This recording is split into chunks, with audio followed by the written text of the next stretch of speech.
Hello बच्चों, let's read the question. The question says there is a uniform electric field of strength 10 raised to the power 3 volt per meter along y axis. A body of mass 1 gram and charge 10 raised to the power minus 6 coulomb is projected into a field from the origin along the positive x axis with a velocity of 10 meter per second.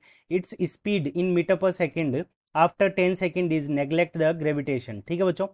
सो हमें क्या निकालना है? Speed निकालनी है after 10 second. तो सबसे पहले देखो, हम क्या करते हैं, एक्सिस ड्रॉ कर लेते हैं. तो ये हमारी होगी वाई एक्सिस और ये हो जाएगी हमारी एक्स एक्सिस. ठीक है बच्चों. तो ये होगी वाई एक्सिस और ये होगी हमारी एक्स एक्सिस. अब क्या हो रहा है कि जो इलेक्ट्रिक फील्ड है वो वाई डायरेक्शन के अंदर है, तो इस तरफ क्या है, हमारा इलेक्ट्रिक फील्ड है. और हमने क्या किया है, यहाँ पे हमारा चार्ज है जिसको ओरिजिन से हमने क्या किया है, प्रोजेक्ट किया है, और वो किस डायरेक्शन के अंदर, अलोंग अलोंग एक्स एक्सिस के अंदर. तो इनिशियल जो वेलोसिटी है वो हमारी एक्स एक्सिस के अलोंग, तो V X is equals to, so V X is equals to हमें कितना गिवन है, 10 मीटर पर सेकेंड. ठीक है बच्चों. सो 10 मीटर पर सेकेंड, ये वी एक्स की वैल्यू दे रखी है. अब देखो हमारे पास में ये क्या है, चार्ज है, इसके पास में चार्ज क्यू की वैल्यू हमें गिवन है 10 raised to the power -6 coulomb. तो इसके ऊपर क्या लगेगा, एफ वाई डायरेक्शन के अंदर क्या लगेगा, फोर्स लगेगा. ठीक है बच्चों. एक्स डायरेक्शन में कोई फोर्स नहीं लगेगा, वाई डायरेक्शन के अंदर F is equals to Q E force लगेगा, जिसके कारण एक्सिलरेशन होगा. और इसकी वेलोसिटी क्या करेगी, वाई डायरेक्शन के अंदर भी कुछ ना कुछ वेलोसिटी होगी. ठीक है बच्चों. सो इस क्वेश्चन को करने के लिए हम क्या करेंगे, की कंसेप्ट अप्लाई करेंगे, की. ठीक है बच्चों. सो की कंसेप्ट के अंदर हमारा जो फोर्स होगा उसका फॉर्मूला लगाएंगे. तो F is equals to Q multiplied by E. ठीक है बच्चों.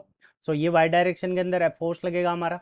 फिर वाई डायरेक्शन में फोर्स के कारण इसके अंदर क्या आ जाएगा, एक्सिलरेशन आ जाएगा. ठीक है बच्चों. So acceleration A is equals to हमारा क्या हो जाएगा, F divided by M. Acceleration A is equals to F divided by M. और एफ की वैल्यू हमारी कितनी है, क्यू मल्टीप्लाइड बाई ई और डिवाइडेड बाई मास. ये मास हमारे को गिवन है क्वेश्चन के अंदर. और फिर हम क्या करेंगे, वेलोसिटी निकाल लेंगे. ठीक है बच्चों.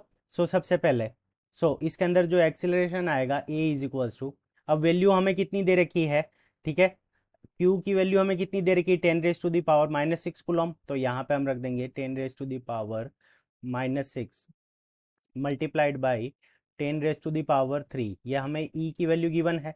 और मास हमें कितना गिवन है, मास हमें गिवन है 1 ग्राम. 1 ग्राम को हम क्या लिख सकते हैं, किलोग्राम में कन्वर्ट करेंगे. तो ये कितना हो जाएगा, 10 raised to the power -3. ठीक है बच्चों.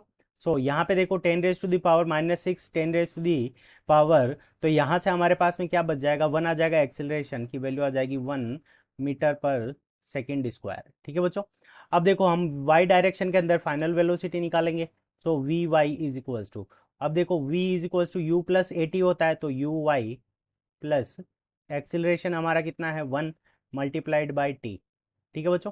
अब देखो वाई डायरेक्शन के अंदर इनिशियल वेलोसिटी क्या है, 0 है, क्योंकि उसको केवल और केवल एक्स डायरेक्शन के अंदर प्रोजेक्ट किया गया है. So V Y is equals to हमारा कितना आ जाएगा, T. V Y is equals to हमारा कितना आ जाएगा, टी. यानी ये हमारे पास में टी आ गया. अब हमें कितना निकालना है, after 10 second. So V Y after 10 second. ठीक है बच्चों.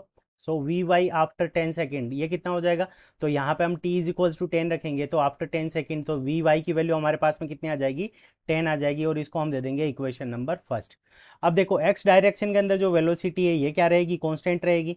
और वाई डायरेक्शन के अंदर वेलोसिटी कितनी है, वो टी के ऊपर डिपेंड कर रही है. और 10 सेकेंड के बाद में ये कितनी हो जाएगी, 10. तो जो हमारी वेलोसिटी हो जाएगी, रिजल्टेंट वेलोसिटी, वो कुछ इस डायरेक्शन के अंदर होगी. ठीक है बच्चों, 45 डिग्री के ऊपर, क्योंकि यहाँ पे ये वाला कंपोनेंट भी हमारा 10 है और ये वाला कंपोनेंट भी 10 है. तो यहाँ पे हमारा जो एंगल बनेगा, थीटा इज इक्वल्स टू 45 बनेगा. वी इज इक्वल्स टू हमारा क्या हो जाएगा, V is equals to V X square plus V Y square. ठीक है बच्चों. v is equals to V X square plus V Y square. अब वी एक्स की वैल्यू और वी वाई की वैल्यू हम दोनों ही पुट कर देंगे. 10 का स्क्वायर करेंगे तो 10 का स्क्वायर हमारा कितना हो जाएगा, 100 प्लस, और यहाँ पे V Y is equals to 10 रखेंगे तो 10 का स्क्वायर हमारे पास में कितना आ जाएगा, ये भी 100 आ जाएगा. तो 100 प्लस 100 200 हो जाएगा. और उसका स्क्वायर रूट लेंगे तो हमारे पास में वैल्यू कितनी आ जाएगी. ये हो गया 100, और 200 का स्क्वायर रूट लेंगे तो हमारे पास में आ जाएगा 10 square root 2, 10 square root 2 metre पर सेकेंड। ठीक है बच्चों, तो आफ्टर 10 सेकेंड जो हमारे पास में वेलोसिटी होगी वो कितनी आ जाएगी, 10√2 मीटर पर सेकेंड। सो कि ये हमारे इस क्वेश्चन का करेक्ट आंसर होगा।